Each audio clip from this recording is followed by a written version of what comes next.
अल्हम्दुलिल्लाहि रब्बिल आलमीन वस्सलातु वस्सलामु अला सय्यिदिल अंबिया वल मुरसलीन व अला आलिहि तय्यबीन अत्ताहिरीन व अस्हाबिहि अजमाइन। अम्मा बाद फ़क़द क़ाल अल्लाहु तबारक व तआला फ़िल क़ुरानिल मजीद अऊज़ु बिल्लाहि मिनश शैतानिर रजीम बिस्मिल्लाहिर रहमानिर रहीम। हल यस्तविल्लज़ीना यअलमून वल्लज़ीना ला यअलमून। आमन्तु बिल्लाहि सदक़ल्लाहुल अज़ीम।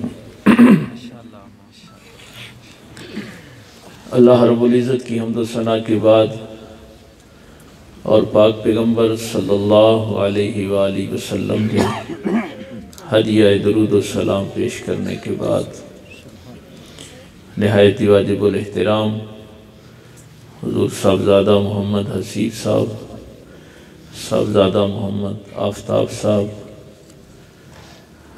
जनाब मोहतरम अल्लामा फजल करीम साहब, खलीफा नबी अहमद साहब, हज़रत साहब किबला के खलीफा अव्वल सूफ़ी मोहम्मद इकबाल साहब, हमारे गुजरांवाला से अल्लामा साहब तशरीफ़ लाए, अल्लामा राशिद साहब, अल्लामा अमीर साहब, दीगर मुअज़्ज़ज़ उलमा, सामाईन, बुज़ुर्गों, दोस्तों, अज़ीज़ भाइयों, ज़ाहिर है ये 30 दिसंबर का दिन हमारे लिए दोनों कैफियतें, गम की भी और शुक्र की भी। ज़ाहिर है एक गम की दास्तान भी है, एक जुदाई का मरहला भी है, और जब उनका ये गुलशन आगे बढ़ता देखते हैं तो शुक्र का पहलू भी है। अरस्तु ने कहा था कि मरता वो नहीं जिसकी औलाद ना हो। लोग समझते हैं ना कि जिसका पीछे वारिस ना हो वो मर जाता है। अरस्तु ने कहा था नहीं, अगर किसी के 1000 बेटे भी हों हो सकता है वो मर जाए, किसी का कोई ना हो पीछे लेकिन वो जिंदा रहे। तो लोगों ने पूछा ये कैसे हो सकता है? उसने कहा बेटों की वजह से कोई जिंदा नहीं रहता, जिंदा वो रहता है जिसका मिशन जिंदा रहे।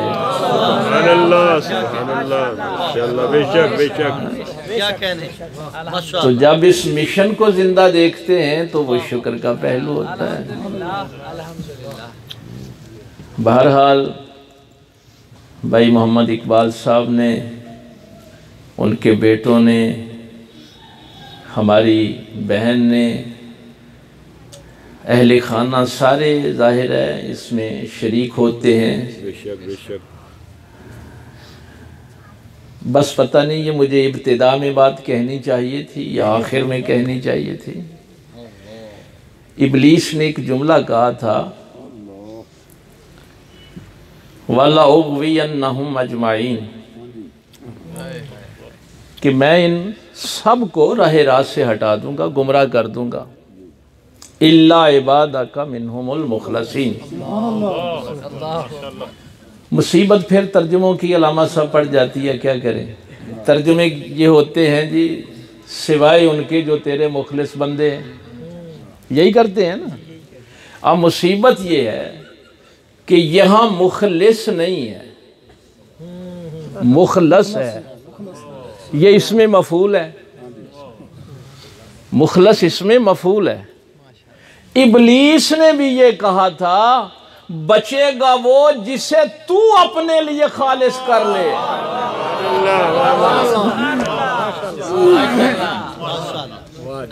ये नहीं कहा था जो तेरा मुखलिस हो। कहा था जिसे तू खालिस कर ले।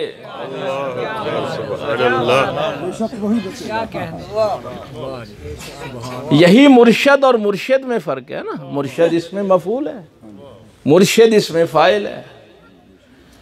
तो कुरान ने भी इब्लीस का वो जुमला लिखा है, बचता वही है जिसे वो खालिस कर ले।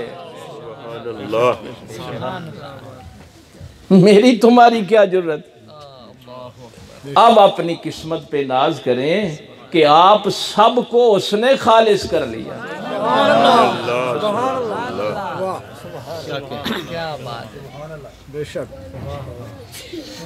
बहरहाल आज के इस प्रोग्राम के लिए ज़वार अदर साहब से मैंने वादा किया था कि इल्म पे गुफ्तगू होगी। काफ़ी दिनों से ये एक मौजू वो हमारे सामने रख रहे थे। मैंने कहा इंशाअल्लाह उर्स मुबारक पे हम इस मौजू पे डिस्कस करेंगे। बात तो ज़ाहिर है थोड़ी सी मुश्किल होगी, आम फहम नहीं होगी, लेकिन ये ख़ानदान चिश्त अहले बहिश्त का फैज़ है कि हम वो जो मौज़ूआत जो आप तखस्सुस में सीखते हैं, पढ़ते हैं और यूनिवर्सिटियों में तहकीक के दौरान वो मौजू आते हैं, हम इसी स्टेज पे उनको बयान कर देते हैं और बड़े आम फहम उनको बयान कर देते हैं। भाई इसलिए कि उसने खालिस किया है ना, इसमें हमारा कुछ नहीं है ना। आजकल जो हमारी यूनिवर्सिटियों में बहस है, तहकीकी इदारों में, वो ये है कि इल्म हासिल भी किया जा सकता है या कि नहीं। क्या किसी चीज़ का मुकम्मल इल्म किसी को हासिल भी है या नहीं। फिर पहले बात ये होती है कि इल्म कहते किसे हैं। कहीं मुगालते को इल्म तो नहीं समझ लिया।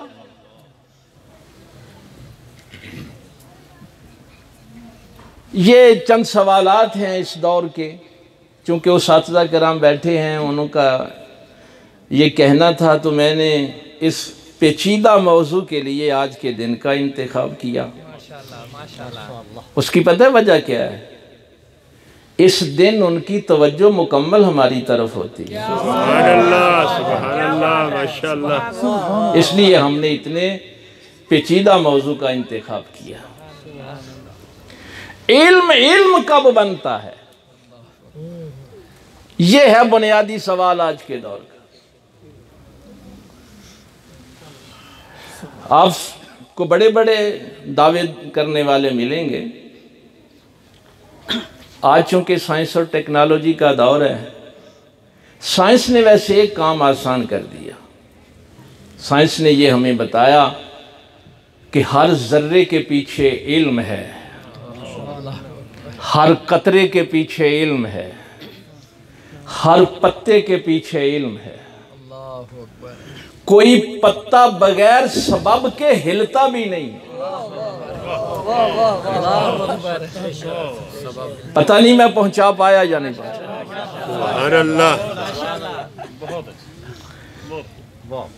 क्या मैं जर्रे को इल्म कहूंगा, पत्ते को इल्म कहूंगा, कतरे को इल्म कहूंगा? नहीं।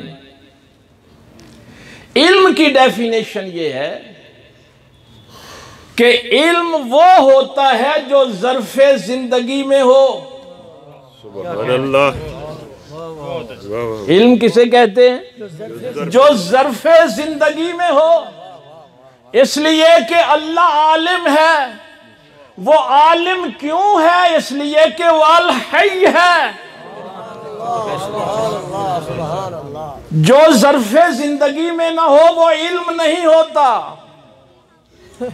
इसीलिए जिसके पास इल्म ना हो उसको मुर्दा कहते हैं। क्या कहता है? अभी मैंने आयत को नहीं अपना छेड़ा इस तरफ से। पहाड़ पहाड़ है, पत्थर पत्थर है, जर्रा जर्रा है। जब से कायनात बनी है ये जर्रे ऐसे ही हैं। पहाड़ ऐसे ही हैं, पानी ऐसे ही है। वो एक जर्रा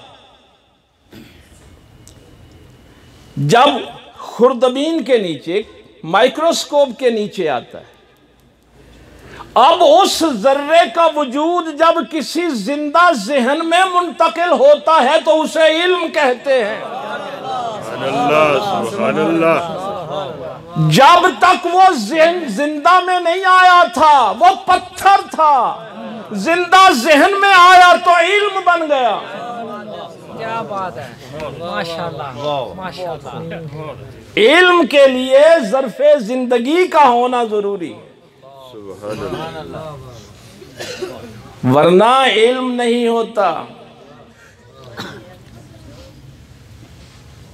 ये बहस तो मुश्किल होती है, लेकिन चूंकि इस स्टेज का ये इलाका, चूंकि मेरे पाक पैगंबर सल्लल्लाहु अलैहि वसल्लम ने हुज़ूर ख्वाजा गरीब नवाज को अता किया हुआ है, तो अताए रसूल के वसीले के साथ हम ये चीज़ें जो हैं ये बयान कर देते हैं।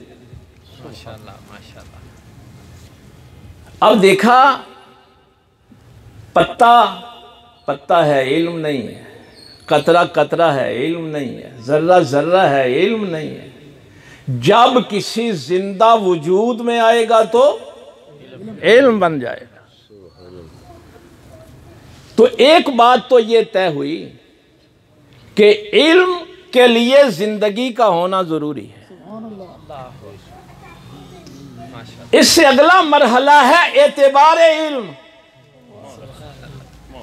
इल्म पे एतबार कब आता है? जब एक जिंदा से इल्म दूसरे जिंदा में मुंतकिल होता है। नारे तकबीर, नारे रिसालत, नारे हैदरी, नूर किबला आलम, आस्ताना आलिया नंगर शरीफ। तो उसको एतबार इल्म कहते हैं। क्या बात है, क्या बात है। हल यस्तविल्लज़ीना यालमून वल्लज़ीना ला यालमून। कुरान कहता है क्या इल्म रखने वाले और इल्म ना रखने वाले बराबर हो गए? नहीं जी, कुरान ने खुद इसकी वजाहत की, वमा यस्तविल आमा वल बसीर। जैसे अंधा और देखने वाला बराबर नहीं होते, वैसे इल्म रखने वाले और इल्म ना रखने वाले बराबर नहीं होते। बेशक बेशक, माशाअल्लाह माशाअल्लाह। जैसे जिंदा और मुर्दा बराबर नहीं होते, जैसे धूप वला जिल्लो वला हुरूर, जैसे धूप और छांव बराबर नहीं होते। ये कुरानी मिसालें हैं। ऐसे ही इल्म रखने वाले और इल्म न रखने वाले बराबर नहीं होते। अब माना कहां तलाश करते हैं? डिक्शनरी में। अल्लामा फजल करीम साहब फरमाएंगे हम मोजम में देखते, डिक्शनरी में देखते हैं, लुगत में देखते हैं। लुगत में माना नहीं होता, लुगत में माना नहीं होता। लुगत में मुतबादल लफ्ज होता है। माशाअल्लाह, सुभान अल्लाह। लुगत में माना नहीं होता, माना जहाने मानी में होता है। जहां उस माने का जहान है ना, वहां पे माना होता है।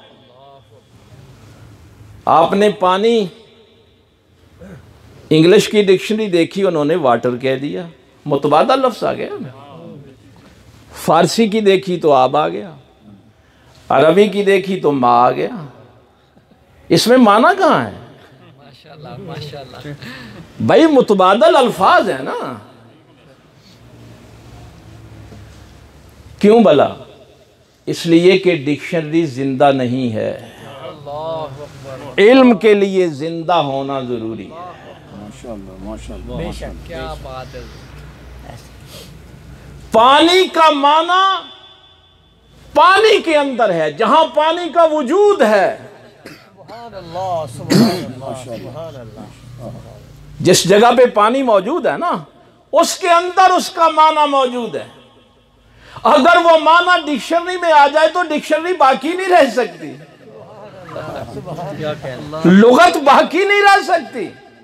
क्या कहने, वाह। डिक्शनरी में क्या होगा? मुतबादा लफ्ज होगा, माना नहीं होगा। आप पानी पानी करते रहें, क्या प्यास बुझ जाएगी? नहीं। लिखते रहें पानी पानी, प्यास बुझ जाएगी? नहीं। यही तो हुजूर दाता साहब ने लिखा है। सुभान अल्लाह। हुजूर दाता साहब ने कश्फुल माजूब में यह लिखा है कि मेरे दौर में भी कुछ मुनकरीन हदीस आ गए, कहने लगे अगर इतनी ही लाखों हदीसें होती तो सबसे ज्यादा वक्त तो अबू बकर ने नबी पाक के साथ गुजारा था, फिर चाहिए था कि सबसे ज्यादा हजरत अबू बकर हदीसें रिवायत करते। अबू बकर ने तो 100 हदीसें भी रिवायत नहीं की। जो बचपन से लेके गार से लेके हर वक्त साथ रहा, वो तो 100 हदीसें भी नहीं लिख रहा, तुमने लाखों हदीसें कहां से ले ली? कितना बढ़िया एतराज है। कहते हैं जी हजरत अबू हुरैरा ने की, वो कहता है वो तो मदीने में आके मुसलमान हुए। अब मक्की जिंदगी 13 साला जो है वो कौन बयान करेगा? तुम कहते हो जी इमाम बुखारी ने 7 लाख हदीसें इकट्ठी की, इमाम अहमद बिन हंबल ने 10 लाख हदीसें याद की। ये लाखों कहां से आ गई? अबू बकर ने तो लाखों नहीं लिखी, हजारों भी नहीं लिखी, सैकड़ों भी नहीं लिखी। उमर के कितनी हदीसें हैं जो हजरत उमर फारूक ने रवायत की हैं, हजरत उस्मान गनी ने रवायत की हैं। और जिस बेटी के साथ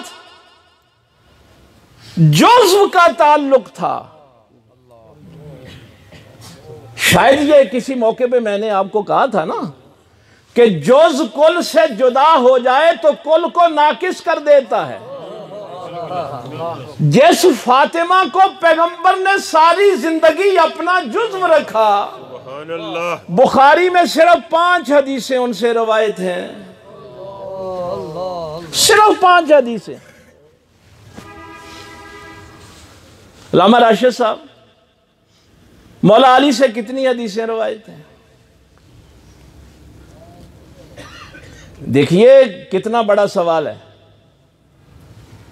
हुजूर दाता साहब फरमाते हैं, मैंने उनसे कहा हाय हाय हाय, बड़ी खूबसूरत बहस है।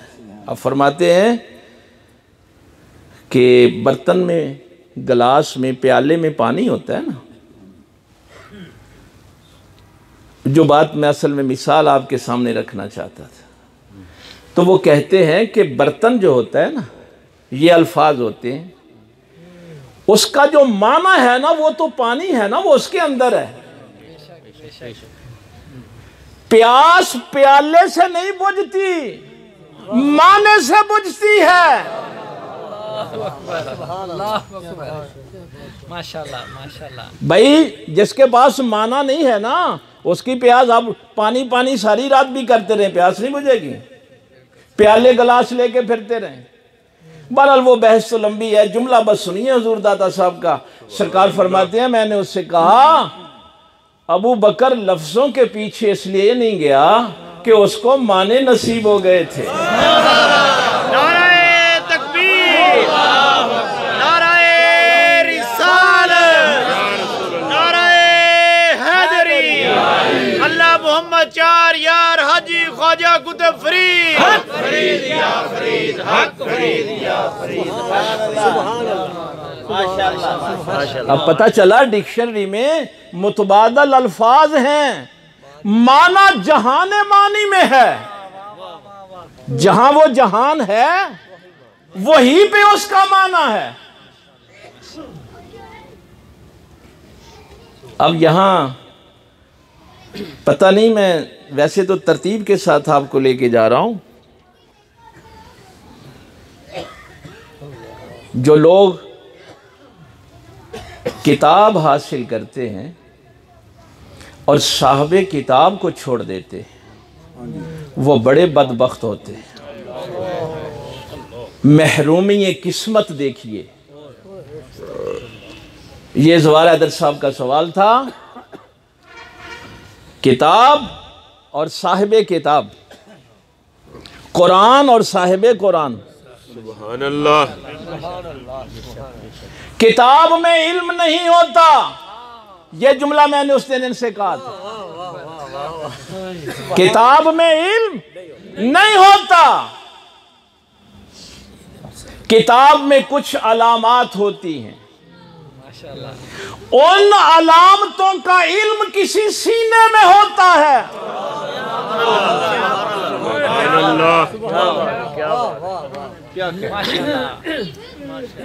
माशाल्लाह। किताब में क्या होता है? अलामत। उस अलामत का इल्म किसी सीने में होता है। वैसे तो अगर कोई बंदा बाजार में जाए और किताबें खरीद ले तो आलिम हो जाएगा। जोर से ले ले या जर से ले ले, क्या बात है। ना जोर से कोई आलिम बनता है ना जर से कोई आलिम बनता है। चूंकि ऐन इल्म अल्लाह की जात है, वही आलिम है, वही अलीम है। सुभान अल्लाह। हमारी क्या हैसियत, जिनकी जिंदगी भी मुस्तहार, जिनका इल्म भी मुस्तहार, हमारी क्या हकीकत है? वो हय्युल क़य्यूम है। सुभान अल्लाह। अगर वो मिलाद शरीफ वाले रात की भी जुमले आपको याद हैं, माशाल्लाह।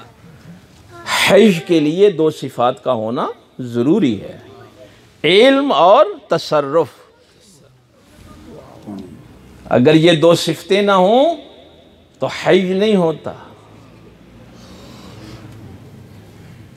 बस मिसाल दूं, सुनी हुई है आपने, अल्लामा राशिद साहब भी बयान करते होंगे, अल्लामा फजल करीम साहब भी। मशहूर मिसाल है, जुमला मैंने कह दिया कि किताब में अलामतें होती हैं, उन अलामतों का इल्म किसी सीने में होता है। जिब्रील ने कहा, या रसूल अल्लाह सल्लल्लाहु अलैहि वसल्लम, आज एक कलाम लेके आया हूं जिसकी मुझे समझ नहीं आई। फरमाया पढ़ो, काफ। सरकार ने क्या फरमाया? समझ गया। हाय हाय, हाँ समझ गया। आइन या सौद।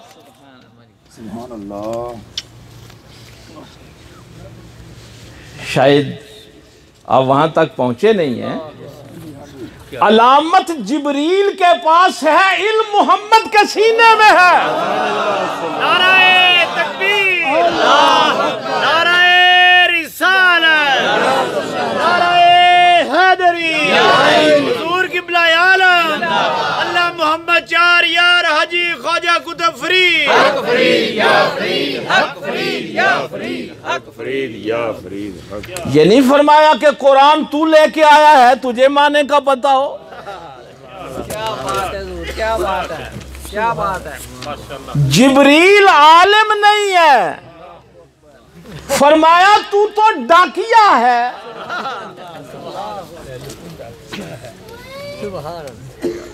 खत भेजने वाले को पता है, जिसके पास आया है उसे पता है खत में क्या लिखा है। सुभान अल्लाह, सुभान अल्लाह, क्या बात, क्या बात, माशाल्लाह। अब पता चला कि किताब में अलामतें हैं, क्या बात है, क्या बात, उन अलामतों का इल्म किसी सीने में होता है। सुभान अल्लाह। और ये इल्म का सफर, इल्म का सफर ये वजूदी सफर होता है। ये है असल बात शाहिद साहब, इल्म का सफर वजूदी सफर है। वो जिस सीने में इल्म है वो आगे सीने में मुंतकिल करता है। इसीलिए किसी जिब्रील का इंतखाब नहीं करता, अली का इंतखाब करता। नारे तकबीर, नारे रिसालत,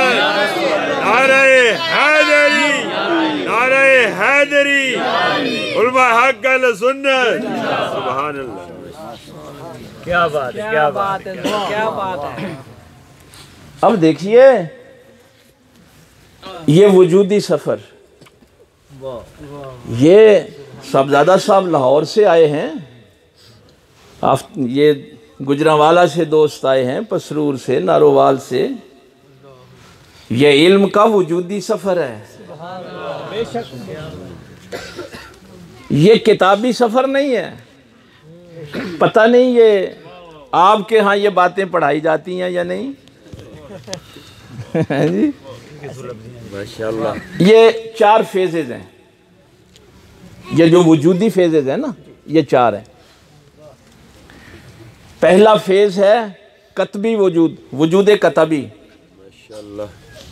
दूसरा है वजूद लफजी, तीसरा है वजूद ज़हनी, और चौथा और आखिरी है वजूद हकीकी।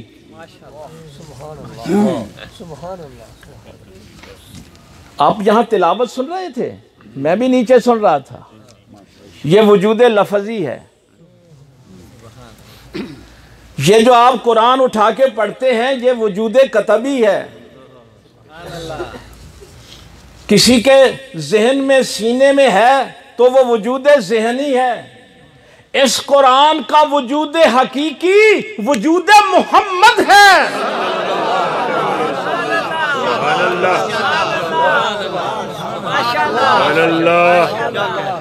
इस उम्मत के दर्द का मदावा इसलिए नहीं हो रहा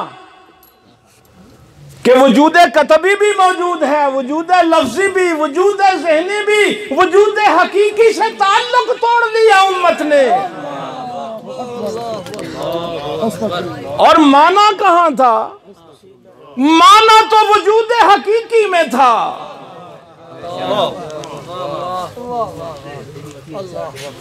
कुरान का माना कहाँ था? सारी जिंदगी इकबाल का शेर पढ़ते रहे, वही कुरान, वही फुरकान, वही यासीन, वही ताहा, लेकिन कभी इस पे गौर ही नहीं किया। इसीलिए उसने कहा था ना, जब असरारे बेखुदी का तर्जुमा इंग्लैंड में हुआ ना, तो उन्होंने कहा कि तकरीब रूनुमाई पे आए, इकबाल रो दिया। उसने कहा जिस कौम के लिए लिखी थी उसने पढ़ी ही नहीं।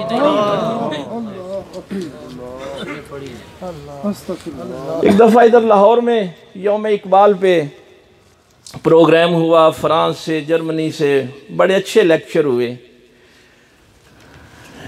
इंडिया से एक सिख प्रोफेसर आए हुए थे। वो जुमला आज तक, हम तो स्टूडेंट थे उस वक़्त, लेक्चर सुनने के लिए गए थे, तो उस सिख का जुमला आज भी मुझे याद है। उसने कहा फ्रांस वालों ने भी इकबाल पे बहुत अच्छा लेक्चर दिया, जर्मनी वालों ने भी, इंग्लैंड वालों ने भी, इटली वालों ने भी, लेकिन एक बात याद रखना, इकबाल के शेर की तशरीह के लिए भी किसी इकबाल की ज़रूरत है। सुभान अल्लाह। मत समझना फ्रांस वाले इकबाल के शेर की तशरीह करेंगे, मत समझना जर्मनी वाले इकबाल के शेर की तशरीह करेंगे। इकबाल के शेर की तशरीह कोई इकबाल कर सकता है। तुमने सारी जिंदगी ये शेर पढ़ा, आज समझ आई वजूद हकीकी क्या है। निगाहे इश्क व मस्ती में वही अव्वल, वही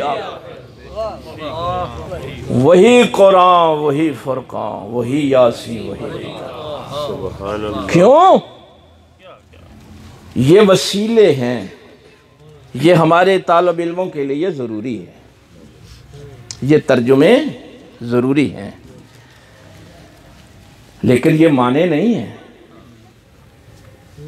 ये तर्जुमे हैं। अल्हम्दुलिल्लाहि रब्बिल आलमीन, आप रब के नीचे लिख दें पालने वाला, ये उसका माना नहीं है, ये मुतबादल लफ्ज़ है।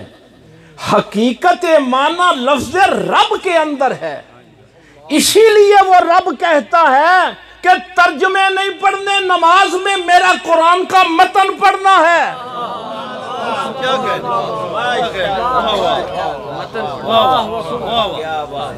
क्योंकि कोई तर्जुमा कुरान की तर्जुमानी नहीं कर सकता।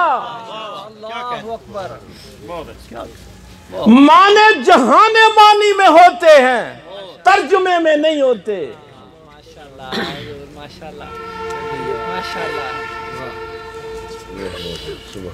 अब हम बस वजूद कतबी में लगे हुए। भाई देखिए, चलो माशाल्लाह ये तो पढ़े लिखे लोग हैं, आम लोगों के लिए मैं अपनी मिसाल अर्ज कर दूं। ये 30 दिसंबर का प्रोग्राम है।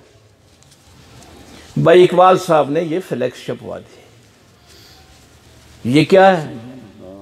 वजूद कतबी है ना। शाहिद साहब ने मेरा ऐलान किया, वजूद लफजी हो गया।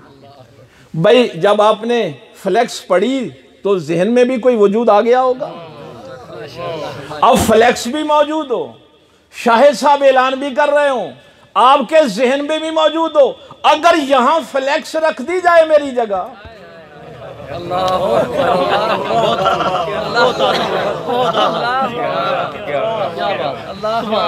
अब इस सीट पे फ्लैक्स रख दो, शाहिद साहब ऐलान करते जाएं,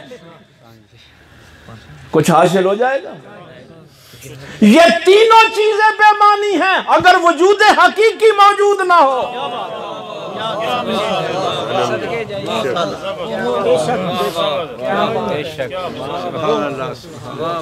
हम ना भी रहेंगे दुनिया में तो ये इल्म लोग हासिल करते रहेंगे। इतना ही काफी है कि आगे बढ़े। सुभान अल्लाह। तो ये असल में सफर है वजूद से वजूद का। यहाँ एक धोखा ना खाना। हाँ, मैं देख रहा हूँ कि अभी भी मुगालते में हैं आप वजूद जिस्म को समझ रहे हैं।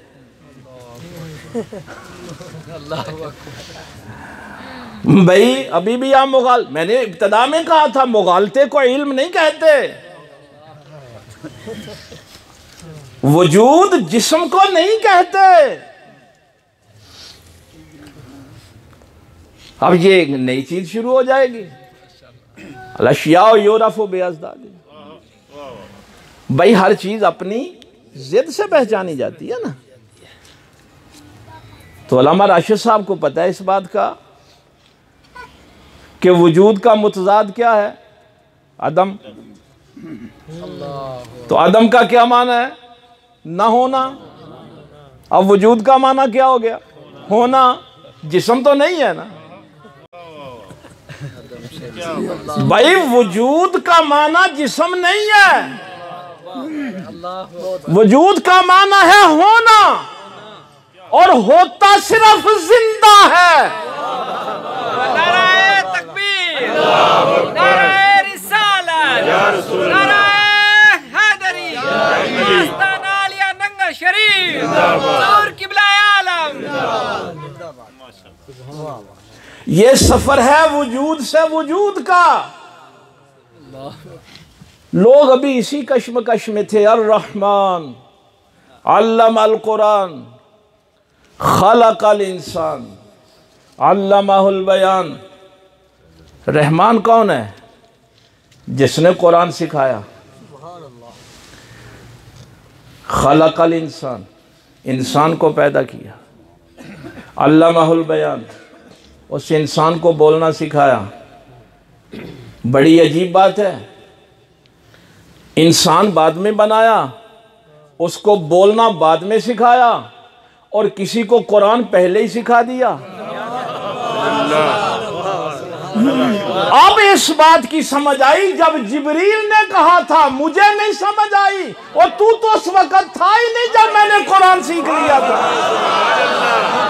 नाराए तकबीर, नाराए रिसालत, नाराए हैदरी, हुजूर किबला आलम, अल्लाह मोहम्मद चार यार हाजी ख्वाजा कुतुब फरीद। हक फरीद। सुभान अल्लाह, सुभान अल्लाह, क्या कहने में। क्या बात है। निगाहे इश्क व मस्ती में वही अव्वल। मैं अभी मेरा ज़हन उधर इकबाल की तरफ ही है। सुभान अल्लाह, सुभान अल्लाह। अब हकीकी वजूद कुरान का सीना मुस्तफ़ा सल्लल्लाहु अलैहि वसल्लम है। सुभान अल्लाह। जहां इल्म है उसका जिंदा होना जरूरी है। अव्वल में भी जिंदा होना जरूरी है, आखिर में भी जिंदा होना जरूरी है।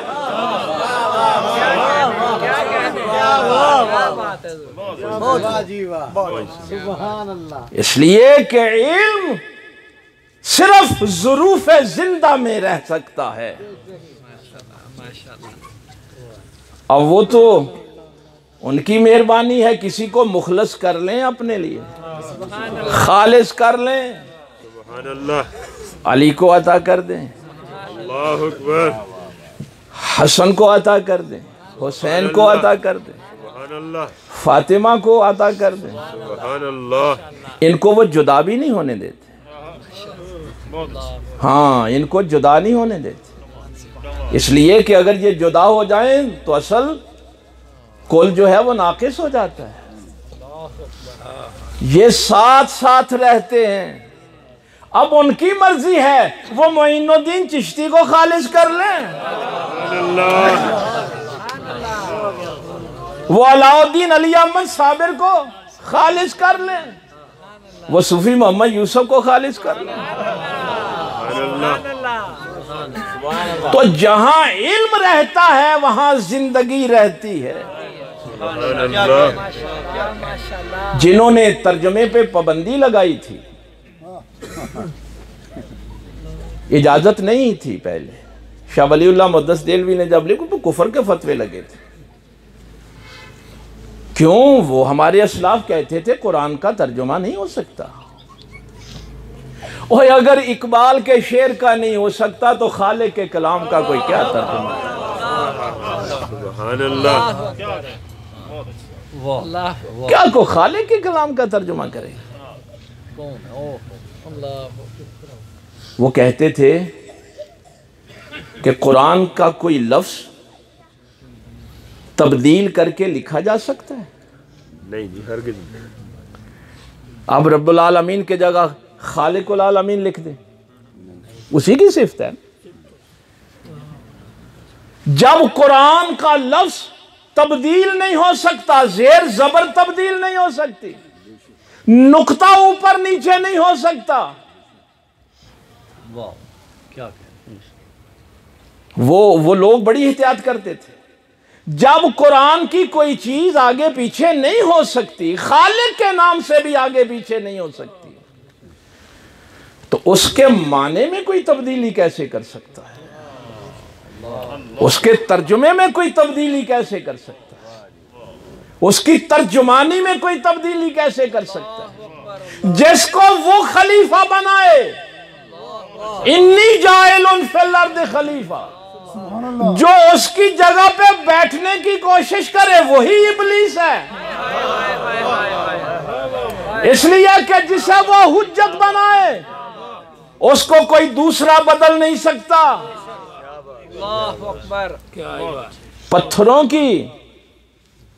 पत्थरों का क्या कसूर है? क्यों लानत की गई जो काबे में पड़े थे?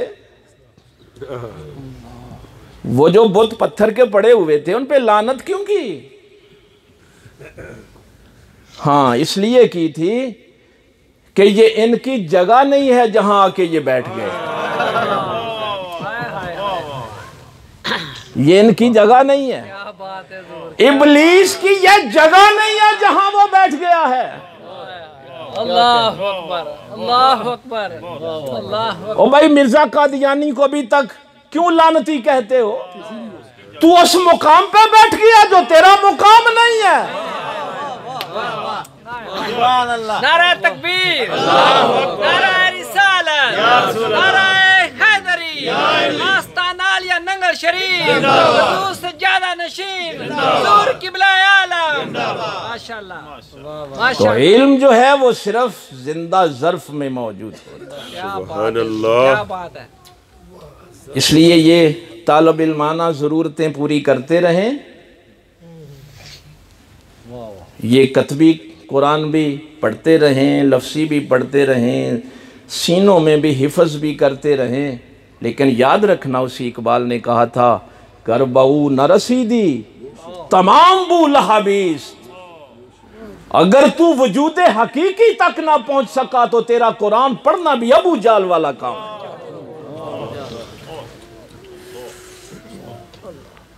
इस्तफा बरसां खेशरा के दी हमाऊस। सारे का सारा दीन क्या है कि तू उस वजूद हकीकी तक पहुंच जा। सुभान अल्लाह। अब आप क्या सोचेंगे कि हमने पहुंचना है? मेरे शेख ने तहज्जुद के वक्त, हुजूर किबला आलम ने मुझे ये दुआ सिखाई। तहज्जुद के वक्त मैं पास बैठ कहने लगे, बेटा जब भी अल्लाह से दुआ करना ये कहना, मौला अगर मैं चाहूं तो बहुत मुश्किल है, तू चाहे तो बड़ा आसान है। सुभान अल्लाह। सुभान अल्लाह। तेरा काम उस दर की तरफ निगाह लगा के रखना है। वो चाहेंगे तुझे मुखलस कर लेंगे, सुभान अल्लाह। तुझे अपने लिए खालिस कर लेंगे। अल्लाहु अकबर। माशाअल्लाह। और एक मिसाल बड़ी उन्होंने आपको भी सुनाई होगी, मौलाना रूम की मसनवी से वो वाक़या। एक गोताखोर, ये चीज़ें अब जहन में रहें कि मैं कारी बहुत अच्छा हूँ, हिफ्स बहुत अच्छा है। हाय हाय हाय। एक बंदा समुंदर में अपनी सांस पक्की करके गोते लगाता है, लेकिन मोती तक नहीं पहुंच पाता। बड़ी बड़ी देर तक वो सांस रोक के समुंदर में गोते लगाता रहता है। हज़रत साहब किबला फरमाने लगे, बेटा एक समंदर के किनारे बैठ जाता है, कहता है या अल्लाह तेरा समंदर बहुत बड़ा है, मैं बहुत छोटा हूँ, मुझे अपने गोते पे कोई गुरूर और तकब्बुर नहीं है, तेरी रहमत के साथ वास्ता है। फरमाया जब वो अपने दिल से ये बातें करता है तो समुंदर जोश में आ जाता है और हजारों मोती किनारे पे फेंक देता है। सुभान अल्लाह, सुभान अल्लाह। नाराए तकबीर, नाराए रिसालत, नाराए तहकीक, नाराए हैदरी, आस्ताना आलिया नंगल शरीफ, हुजूर किबला आलम जिंदाबाद। सुभान अल्लाह। उसी वजूद हकीकी की शुआएं हैं ये सारी। कभी ये ना कहना कि मैं मेहनत करके वहां पहुंचा, उनकी मेहरबानी है कि उन्होंने तुम्हें अपने लिए खालिस कर लिया। सुभान अल्लाह। मेरा ख्याल काफ़ी हो गया। अल्लाह अमल की तौफीक दे। वाखिर दावाना अल्हम्दुलिल्लाह।